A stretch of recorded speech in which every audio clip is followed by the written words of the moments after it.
तो welcome back. कैसे हैं आप लोग? मिस्ट्री अफेयर यहाँ। तो बिना आपका टाइम खोटी किए हम शो को स्टार्ट करते हैं। तो मूवी की स्टार्ट में हमें सैन फ्रांसिस्को 2014 का सीन दिखाया जाता है, जहाँ पर सब जगह तबाही मची होती है। और वहीं हमें फिर एमा को दिखाया जाता है, और फिर हमें बहुत बड़े क्रीचर्स को दिखाया जाता है। इन्हें टाइटन्स कहते हैं। एमा इन सभी दृश्यों को सोच रही होती है, और वहीं मीडिया वाले टाइटन्स के हमले के पीछे मोनार्क नाम की एसोसिएशन को जिम्मेदार ठहराते हैं। फिर एमा किचन में जाती है, और तभी वहां अचानक भूकंप की तरह सब कुछ कांपने लगता है। फिर वे लोग आउटपोस्ट के अंदर जाते हैं और साइंटिस्ट से वाइब्रेशंस के पीछे कारण पूछते हैं। तभी उन्हें पता चलता है ये वाइब्रेशन टाइटन के अंडे से आ रही होती है। उस अंडे से टाइटन का बेबी बॉर्न होने वाला होता है, और फिर फाइनली हमें उसमें से एक टाइटनिक क्रिएचर देखने को मिलता है। वह क्रिएचर अपने आसपास मौजूद लोगों को देखकर डर जाता है और सब पर हमला करने लगता है। वहीं एमा उसे कंट्रोल करने के लिए एक जोखिम भरा कदम उठाती है। एमा उस केज में उसके पास जाती है, और फिर एमा एक डिवाइस ओपन करती है। इसी बीच उसकी बेटी भी केज में आ जाती है। उस डिवाइस से एमा अल्फा वेव जनरेट करने का प्रयास करती है, जिससे वह उस क्रिएचर को कंट्रोल कर सके। और तभी वहाँ मिलिट्री के कुछ लोग हमला कर देते हैं। इस हमले को एलन जोना नाम का ये आदमी लीड कर रहा होता है। यह व्यक्ति एमा, उसकी बेटी और साइंटिस्ट को किडनैप कर लेता है। अगले सीन में हमें मोनार्क के साइंटिस्ट और गवर्नमेंट के बीच में हो रही डिबेट दिखाई जाती है। गवर्नमेंट का मानना होता है कि हमें इन टाइटन्स को ख़त्म कर देना चाहिए। वहीं मोनार्क के साइंटिस्ट का मानना होता है कि इनमें से कई टाइटन अच्छे हैं, इसलिए वे उन्हें ख़त्म नहीं करना चाहते। तभी उन्हें एमा के किडनैप होने की खबर मिलती है, और वे वहाँ से चले जाते हैं। वे सीधा कोलोराडो में एमा के एक्स हस्बैंड को इसकी खबर देने जाते हैं। और तभी वे सब वहाँ से मोनार्क की एक सीक्रेट फैसिलिटी की तरफ निकलते हैं। इसी बीच साइंटिस्ट उसे ऑर्का नाम की डिवाइस के बारे में बताते हैं। ये वही डिवाइस होता है जो अल्फा वेव जनरेट करता है, और जिससे टाइटन्स पर काबू पाया जा सकता है। यह डिवाइस एमा और उसके हस्बैंड ने कॉलेज टाइम पे बनाई हुई थी, जिसे एमा फिर से बना देती है। फिर वे मोनार्क के सीक्रेट फैसिलिटी पर पहुंच जाते हैं, और वहां एक मीटिंग में उसे पता चलता है कि एलन जोना नाम के आदमी ने उन्हें किडनैप किया होता है, और वह अब एक इको टेररिस्ट बन चुका होता है, जो टाइटन्स के डीएनए को काला बाजार में बेचता है। वहीं दूसरी तरफ एलन एमा और उसकी बेटी को किडनैप करके एंटार्क्टिका के मोनार्क आउटपोस्ट पर ले जाता है। और वहीं एमा देखती है एक बहुत जायंट क्रिएचर। दूसरी तरफ मार्क लैपटॉप में अपनी फैमिली की वीडियोस देख रहा होता है। तभी उसके कमरे में भूकंप जैसे वाइब्रेशन होने लगते हैं, और टीम के सभी मेंबर्स अपनी वर्किंग प्लेस पर इकट्ठा होते हैं। और उन्हें यह पता चलता है कि एक बहुत बड़ा टाइटैनिक क्रिएचर उनकी तरफ आ रहा होता है। वह क्रिएचर धमकी दे रहा होता है रोशनी के रूप में। मार्क का मानना होता है कि वह टाइटन किसी चीज़ की खोज में निकला होता है, और वह ऑर्का डिवाइस भी हो सकती है। और तभी वे पता लगाते हैं कि वह टाइटन किस ओर जा रहा है, और फिर उन्हें पता चलता है कि वह टाइटन एंटार्क्टिका के मोनार्क आउटपोस्ट की तरफ जा रहा होता है। इसी बीच वे एंटार्क्टिका में पाए गए टाइटन के बारे में डिस्कस करते हैं। यह टाइटन मॉन्स्टर ज़ीरो है, और ये बहुत ही खतरनाक टाइटन है। ये गॉडजिला का दुश्मन है और सभी टाइटन्स पे राज करना चाहता है। और तभी वे एंटार्क्टिका के आउटपोस्ट पर हमला करने के लिए पहुंच जाते हैं। वहीं एलन को उनके हमले की खबर मिल जाती है, और वह अपने साथियों को हमले के लिए बोलता है। मार्क की टीम के कुछ लोग हमले के लिए वहां जाते हैं, लेकिन वहीं एलन की टीम के लोग उन्हें चारों ओर से घेर लेते हैं। वहीं मार्क एमा और उसकी बेटी को कंप्यूटर स्क्रीन पर देखता है, और उन्हें बचाने के लिए वहां पहुंच जाता है। पर एमा एलन के दबाव में आकर एक रिमोट का बटन दबा देती है, जिससे टाइटन जिस क्रिस्टल में कैद हुआ होता है वह ब्लास्ट हो जाता है। वहीं हमें ब्लू लाइट वाला क्रिएचर देखने को मिलता है, और यह क्रिएचर गॉडजिला है। गॉडजिला और मॉन्स्टर आपस में लड़ते हैं, और जब गॉडजिला उस पर अटैक करता है, तभी वो मॉन्स्टर भी उस पर अटैक करता है। और गॉडजिला नीचे गिर जाता है। लेकिन कुछ मिसाइल्स भी मॉन्स्टर पर अटैक करती है। अभी गॉडजिला भी उसका सामना करने के लिए खड़ा हो जाता है, इसलिए वह मॉन्स्टर वहां से भाग जाता है। तभी उन्हें पता चलता है कि मॉन्स्टर एमा के प्लेन का पीछा करता हुआ मेक्सिको में मोनार्क के एक आउटपोस्ट इस्ला दे मारा में जा रहा होता है, जिससे वहां की पॉपुलेशन को जान का खतरा होता है। तभी एमा का उन लोगों के पास एक इमरजेंसी कॉल आता है। सब लोग उस पर बहुत गुस्सा होते हैं और पूछते हैं कि उसने ऐसा क्यों किया, जिसका जवाब में वह बताती है कि वह इस दुनिया को बचा रही है इस तरीके से। उसका मानना होता है टाइटन हमारी पृथ्वी के संतुलन को बनाने के लिए जरूरी है। मनुष्यों ने सब जगह पॉल्यूशन इसी चीजें फैला दी, जिससे बचने के लिए टाइटन का फिर से जागना जरूरी है।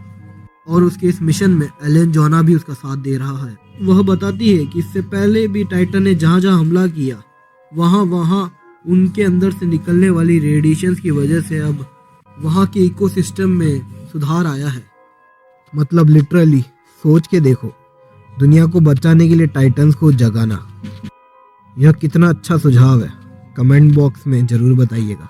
तो अभी एमा इस्ला दे मारा मेक्सिको में पहुंच जाती है। वहां की पब्लिक को नोटिफाई कर दिया जाता है मॉन्स्टर के बारे में, इसलिए वहां भगदड़ मच जाती है और एमा यहाँ पे ट्रैप्ड टाइटन को भी जगह देती है और वो टाइटन भी बाहर आ जाता है।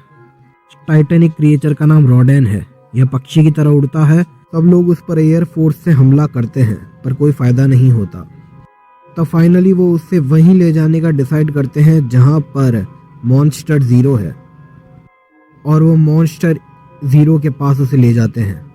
ये दोनों मॉन्स्टर आपस में लड़ने लग जाते हैं क्योंकि मॉन्स्टर जीरो बहुत ज़्यादा पावरफुल होता है। वह रॉडेन को जख्मी करके नीचे गिरा देता है। तभी डॉक्टर शिरीजावा और मार्क की टीम के पास मिलिट्री से कॉल आता है।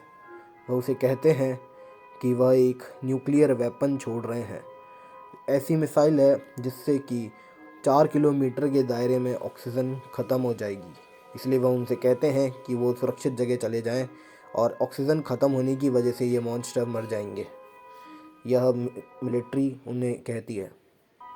और वहीं दूसरी ओर मिसाइल आ रही होती है और तभी मॉन्स्टर जीरो जब उन पर हमला करने वाला होता ही है, तभी समुद्र में से गॉडजिला आकर उसे पकड़ कर दबोच धरता है और फिर वो मिसाइल फाइनली बूम। मार्क और उसके टीम के मेंबर्स सभी जने फुल्ली ऑक्सीजनेटेड केबिन में यह सब देख रहे होते हैं, बट बदकिस्मती से हमें कुछ ऐसा देखने को मिलता है। मॉन्स्टर जीरो एकदम सही सलामत बाहर आ जाता है। वहीं गॉडजिला के रेडिएशन लेवल गिर रहे होते हैं और फाइनली गॉडजिला के रेडिएशन लेवल खत्म हो जाते हैं, जिससे उन्हें लगता है वह मर गया। वहीं मॉन्स्टर जीरो की जो गर्दन कट गई होती है वह ऑटोमेटिकली वापस ग्रो होने लगती है, और जब वह मॉन्स्टर जोर से शोर मचाता है तब उसकी फ्रीक्वेंसी सुनकर सभी दबे हुए टाइटन्स जाग जाते हैं। मार्क की टीम में एक चाइनीज लड़की उन्हें बताती है कि ड्रैगन उनके भगवान है और 3 हेडेड मॉन्स्टर भी एक ड्रैगन है और उस क्रिएचर में कुछ सुपरनेचुरल पावर्स है। इसी वजह से वह डिस्ट्रॉय नहीं हुआ मिसाइल में और वो सभी टाइटन्स पर राज करना चाहता है। पर गॉडजिला पहले से ही सभी टाइटन्स का किंग होता है, इसलिए उनके बीच में काफी झगड़ा होता है। और वहीं एमा बहुत परेशान हो रही होती है क्योंकि मॉन्स्टर जीरो की वजह से उसका सब कुछ प्लान तबाह हो जाता है। तभी कुछ देर बाद मार्क को आसमान में एक ऐसा क्रिएचर देखने को मिलता है। उधर चाइनीज लड़की बताती है कि यह क्रिएचर मॉन्स्टर की रानी मोथरा है, और उधर हम सबको पता है कि मॉन्स्टर का राजा गॉडजिला है। तो समझ रहे हैं ना आप लोग। मोथरा अपनी ही भाषा में कोई गाना गाने लगती है और फिर हमें गॉडजिला के घुर्राने की आवाज सुनाई देती है। मतलब गॉडजिला अभी भी जिंदा है। वे लोग गॉडजिला की रेडिएशन को ट्रैप करते हैं और उन्हें पता चलता है कि वह समुद्र में है। दूसरी तरफ मेडिसन ओरका डिवाइस लेकर वहां से भाग जाती है। जब वे लोग गॉडजिला की तलाश में समुद्र में खोज करते हैं, इधर मार्क की टीम को गॉडजिला का पता चल जाता है। गॉडजिला अपने घाव भरने के लिए समुद्र में रेडिएशन एनर्जी को सोख रहा होता है। इधर डॉक्टर शारिजावा गॉडजिला के पास न्यूक्लियर वेपन लेकर पहुंचता है ताकि उससे जो एनर्जी निकलेगी वह गॉडजिला को जल्दी हील कर देगी। और इस जोखिम भरे काम में शारिजावा अपने आप को कुर्बान कर देता है और फिर गॉडजिला ठीक होकर बाहर आ जाता है। वहीं मेडिसन ओरका डिवाइस को ओपन करती है और रेडियो टावर में उस फ्रीक्वेंसी को जोड़ देती है। उस फ्रीक्वेंसी से सभी टाइटन्स शांत होने लगते हैं सिवाय रॉडेन और मॉन्स्टर ज़ीरो के। इधर मेडिसन ने जो ओरका डिवाइस से सिग्नल भेजे होते हैं उस वजह से मॉन्स्टर ज़ीरो ओरका डिवाइस के पीछे पड़ जाता है जो कि मेडिसन के पास होती है। और मॉन्स्टर ज़ीरो और गॉडजिला के बीच में एक बेहतरीन फाइट होती है। तभी रॉडेन गॉडजिला पे हमला कर देता है, लेकिन गॉडजिला का साथ देने मोरथा वहाँ। फाइट के दौरान गॉडजिला कमजोर पड़ जाता है। फिर मोथरा अपनी जान की कुर्बानी देती है और उससे निकलने वाली रेडिएशन गॉडजिला में समा जाती है, जिससे अब वह बहुत ही पावरफुल बन जाता है। और फिर काफ़ी देर फाइट चलने के बाद फाइनली गॉडजिला मॉन्स्टर को मार देता है।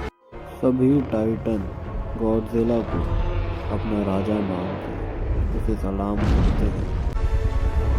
और क्योंकि गॉडजिला एक अच्छा टाइटन है तो इंसान अब सेफ है।